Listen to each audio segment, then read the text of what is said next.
great-grandmother suffers from Alzheimer's disease. She has known nothing and no one for almost a decade and sleeps more than 22 hours each day. She continues to live on an amazingly small amount of food. There is nothing more for her in this life. Yet, what is the value of life? For some, it is very little. To others, it is priceless. And to still others, it depends on the stage of life a person is in. I'm convinced that since God created human life in His image, we should do all we can to save it, and certainly not take it before its time. Over the next few minutes, I will discuss euthanasia, what it is, why it is unacceptable, and what we can do to fight it. According to Webster's American Family Dictionary, euthanasia is, quote, the act of hastening the death of an incurable or terminally sick person, either by administering deadly drugs or by withholding treatment, an easy or painless death. The word euthanasia is even taken from two Greek words meaning easy death, but this obscures two important points. What this leaves out is that this topic comes up most often when referencing the elderly, who, being in various stages of health, such as my great-grandma, are viewed as having nothing to contribute to society. Thus, the rationale goes, it is better for society that the sooner they die, the better. Also, this type of death is often very difficult and never easy for the one involved or for the family members who may wish to make that decision. This being said, there are some distinctions made between types of euthanasia. The first, perhaps least offensive, is called voluntary euthanasia, or physician-assisted suicide. This occurs when a mature patient, still in his right mind, wishes to die when suffering from an incurable disease. This is the only form of euthanasia legal in parts of the United States, and it is only legal in Washington, Oregon, and Vermont. The second recognized form of euthanasia is called non-voluntary euthanasia. This would occur when a patient is in a persistent vegetative state, and doctors or family members must make the decision to end the life rather than the person himself. Several countries allow this type of euthanasia, but not the United States. Lastly, involuntary euthanasia occurs when a mature, mentally stable person's life is taken without their consent.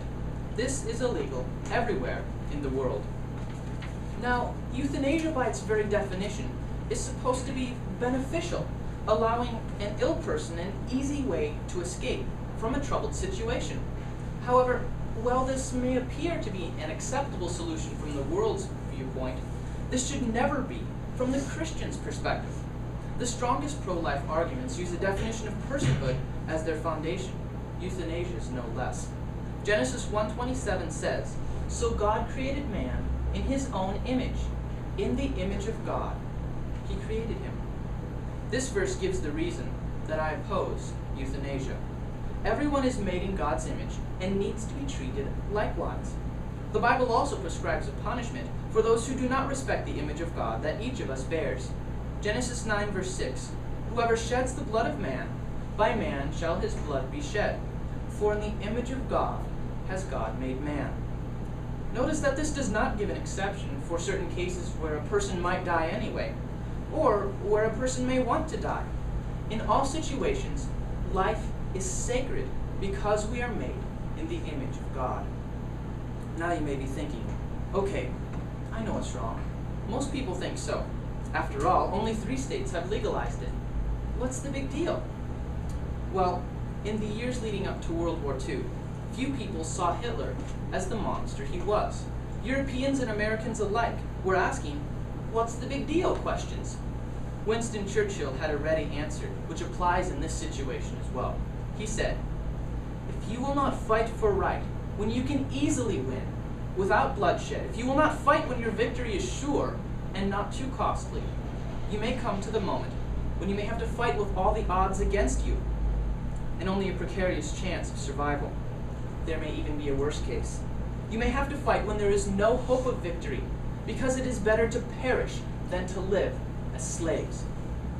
As an old saying goes, we must nip it in the bud before it becomes a bigger problem. Practically speaking then, how should we do this? The simplest answer, though you may cringe at it, is this: oppose Obamacare. This Affordable Care Act allows only the government to determine who gets care and who doesn't. Examples from Canada and Britain, who both have socialized medicine, show that lists for everyone become longer and care is rationed because of those wait lists. Since older people are declared less of a priority than younger, healthier folks, these countries have a sort of de facto euthanasia policy in place. This is what will happen in the United States when Obamacare is fully implemented. For proof, look no farther than the Veterans Affairs Hospital scandal. That is government-run healthcare at its finest. Also under Obamacare, the government is trying to force employers to pay for contraceptives. This sets a dangerous precedent. Perhaps in the future, the government will try to force you to pay for your own euthanasia pills. Also, do not support the American Association of Retired Persons, the AARP, in any way, shape, or form.